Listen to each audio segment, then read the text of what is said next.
Alright, Rivalers, welcome back to another Marvel Rivals video. It's been a long time, but as you can tell from the thumbnail, the title, and from what's on the screen, people have been talking about how the skins in the game are too expensive, and I wanted to share my thoughts. Also, wanted to hear what you guys have to say, right? It's been so long, so yeah. I mean, it's more or less the first drama or controversy Marvel Rivals has produced, to be honest, right? But like, let's just read what this guy had to say. There were other people as well, but this is like this post has become the face of the discussion, more or less, I'd say. All right, he says the new Luna skin is pretty cool, right? I agree, but the skin is $22, which is insane. I'm the type of guy who will drop hundreds for lowered price skins. I've spent shameful amount on Smite, nearly 200 skins tier 3 and 5, but their costs were reasonable, except tier 5 skins which are $100 and around $100, more or less. I had no problem having 6 or 10 skins for one god, which is like one character in Smite, basically. But biting a $22 skin is just way too much, not even worth spending money on. Lower the cost, people will buy multiple skins, I can't justify spending 44. It's the same thing, right? I can't justify spending so much. And basically, 4.7k upwards, many on Reddit have agreed, I think.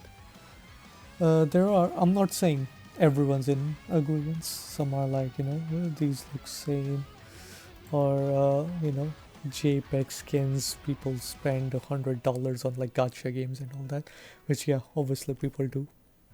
And I'm not like spending a big chilling amount of money on just skins is like a good thing or anything. But no, it's not. Probably not. But I think I should defend the game when it's doing an amazing job, like right now. Now, first, he says, let's just take Smite first because he brought it up. I'll compare with some Valorant and Overwatch stuff as well, but like, yeah, let's take on Smite first. Nearly 200 skin 3 and tier 3 and tier 5 skins, right? Now, around the Smite fandom, they say the G skins of like tier 3 and tier 4 skins usually cost 400 $600, right? Because five tier 5 ones are like $90. They're like the most expensive skins in a game or some shit. That's like crazy.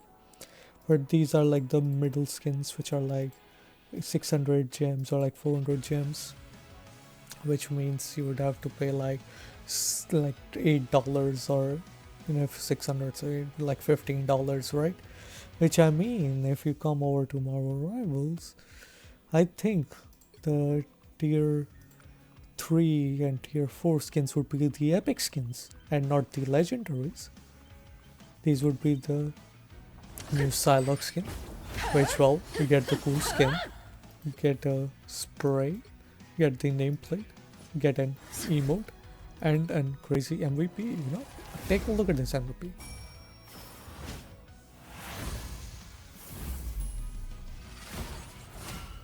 Yeah, crazy, right? And if you don't want, you can just buy the skin for 1,400 as well. So I'm like, I mean, let's just look at the prices, right? You buy this one, $20 one, you can buy like multiple. Like you can buy at least 2 or 3. Tier 3 or 4, like Spider-Man one. You can buy like one of the older ones in here, these two. Like I think people are just being too harsh on the game when the game gives you every single hero in the game for free. Like you just don't have to get anything. The only way of monetizing in this game is the battle pass or the store skins, and which I mean, just like if you don't want to spend too much on those, just buy the battle pass, and they will just give you enough to buy like 1 or 2 skins every time. I mean, look at this. This is a battle pass skin. No game has this quality of battle pass skin. Like this might be the best skin in the game and it's from just the battle pass. It's crazy. Look at this MVP. Not sorry. Where's the MVP? It should be this.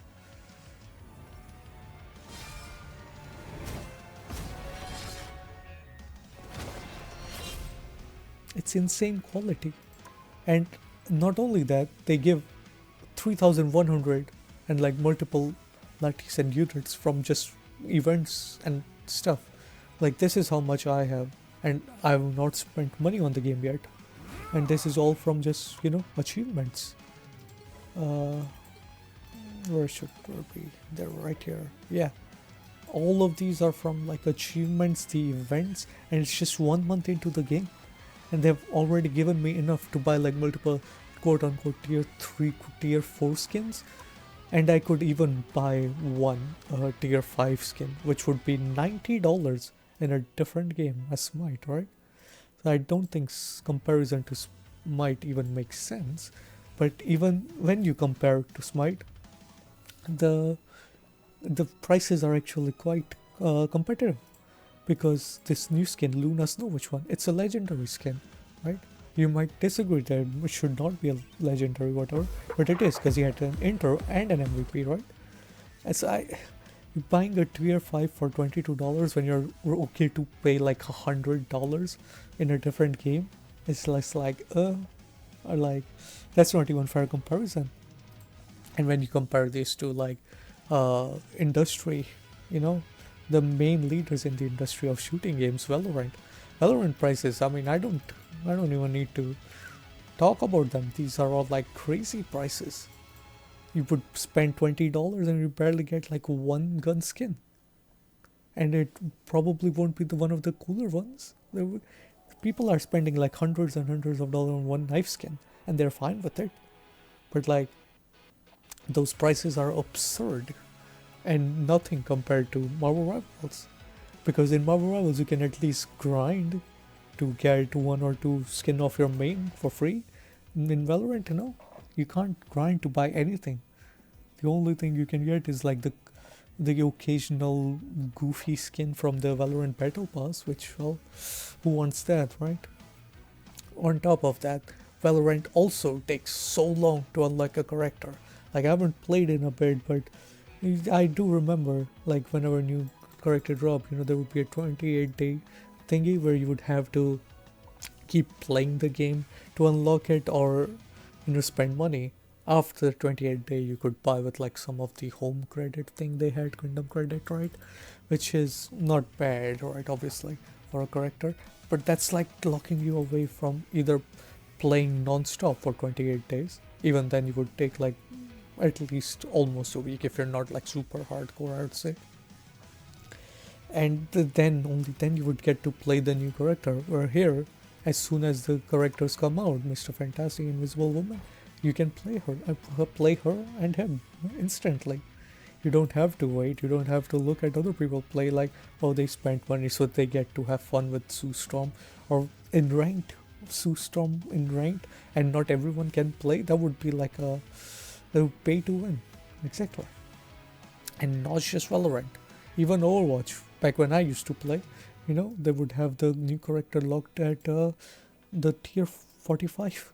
Ramatra came out, and like I just couldn't play Ramatra for like multiple weeks because I wasn't like hardcore, but I was playing it casually, and you know, a few games a day, and I just couldn't play Ramatra unless I mean, the only way to play was buy the premium battle pass.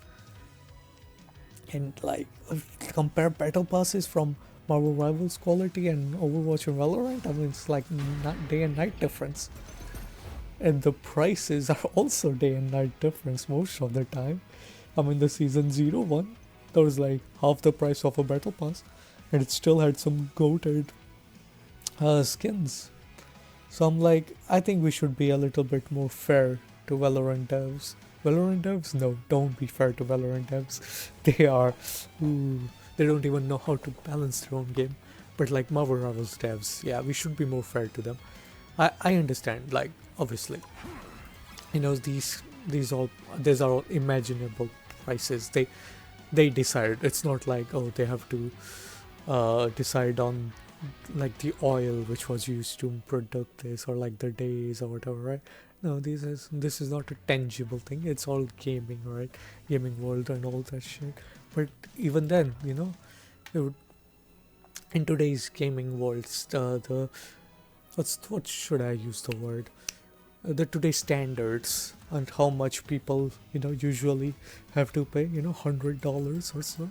I think $22 for a legendary skin which you really like is perfectly fine, because it's never a necessity, right? The skin is always a luxury, and there is always like two or three types of players who want to buy like a $22 skin. Someone who just got some money from some extra money to spare. They were like, I play Marvel Rivals a lot, let me just buy a skin or two. And then there are like the ones who just save up, never want to spend money, and they will be like, all right, I've grinded up free to play and I have enough money to buy a legendary skin for my main. And you know what? I mean, I have enough. I have enough to buy a legendary skin for my main if I wanted, but there's not a good one right now, at least, right? So if I wanted to, I could. And so I don't think this pricing is that big of a deal. Obviously, the third ones are collectors who would buy every skin in the game just for the sake of it, and I don't think the money really matters to them. But yeah, that's basically what I wanted to talk about. I mean, with how free to play friendly the game is, every event that comes out gives you a skin, right? We had the Jeff skin, where is it? Yeah, with the Jeff skin, we have the Star-Lord skin, right here. And just free. So we have two events so far, and we already got two skins from them.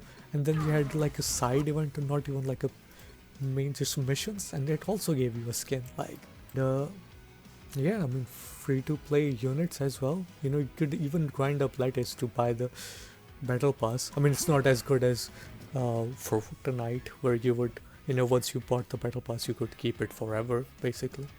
Like if you finish the battle pass each time, you can buy the next one. It's not that good, but you never lose out on the battle pass, so that's something. There's no fear of missing out. It's quite crazy, I would say, honestly. So I think we should be more fair, that they are not gatekeeping any of the new characters. They're not gatekeeping meta, they're not gatekeeping maps, they're not gatekeeping events. Like, there's no PvE event in the game that would be locked behind $22. No, the game is set to be free to play, so it would be free to play, and there is no pay to win aspect. The only thing is pay to look good. And if you're trying to look good, then well, that's a luxury, and I don't think this makes sense. Now, do I think that this prices can't be lowered? Yeah, it can be. It can be $10, $12, $15. I mean, technically, yeah. But like, do I think it's absolutely necessary? No. Do I think this is the main issue with the game? Definitely not, right? I think there are bigger issues, like the game is sometimes really badly optimized. Lower end PCs, really struggle to play at times. Sometimes the rank grind can feel like hell. Matchmaking is not there. People leaving, the casual, shooting game issues, FPS issues. It's a third person, but you get it, right? I think we should talk about those. Meta might be issue later on. So far, I think they've done a great job with balancing. They didn't over nerf stuff just because people were like, oh my god, the game is unplayable because Hela and Hawkeye are so strong. The game is unplayable because Luna is ready to put on a show. And it wasn't unplayable then, and after the nerf it just became better. I think the devs know what they're doing, and we should give them benefit of the doubt. Alright, and I mean, if the most expensive skin in the game, I mean, it's not even these two, right? It's these ones, the MC ones. I like 2600, which I can buy after just playing 1 month of the game, totally free to play, and I don't think it's that big of a deal. At least we don't have to like pay $100 million for one skin like every other game, and where some of the skins are just like limited. Even in Overwatch, you could grind stuff, but some of the skins that would just be like newly released, like for example these skins, if these were to be released in Overwatch, you would not be able to buy them without paying money. They would not be like obtainable with free to play currency.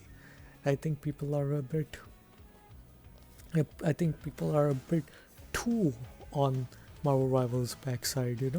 I think they should, they should, they should be the same with every game. Like Overwatch defenders, the Overwatch copers are still defending their dead game on Twitter every day and attacking Marvel Rivals like, oh, if Overwatch did it, everyone would be doing their heck. Yeah, because Overwatch sucks. Overwatch is a bad game. It's just a bad game. It doesn't know what it's doing. The devs forgot what even was the purpose of the game, if the original devs even exist in the current Overwatch team. I used to play Overwatch 2, not 1, right? I didn't play 1, so yeah, I guess you can say, oh, you didn't even play Overwatch 1. Yeah, I didn't. I played Overwatch 2 because they said it would be different, it would be better. And no, the only things I liked about Overwatch 2 was what was already in Overwatch 1 apparently. And everything new they added just ruined the game more and more. And it's just a shit show over there. But yeah, that's basically it. I just wanted to talk to you guys about how the skin prices have been, and I don't think it's big of an issue. Let me know down in the comments below if you think I'm wrong, right? Or let me know if I'm right. I just want to hear everyone's point of view, and yeah, I'll see you again another day with another video. Bye bye everyone.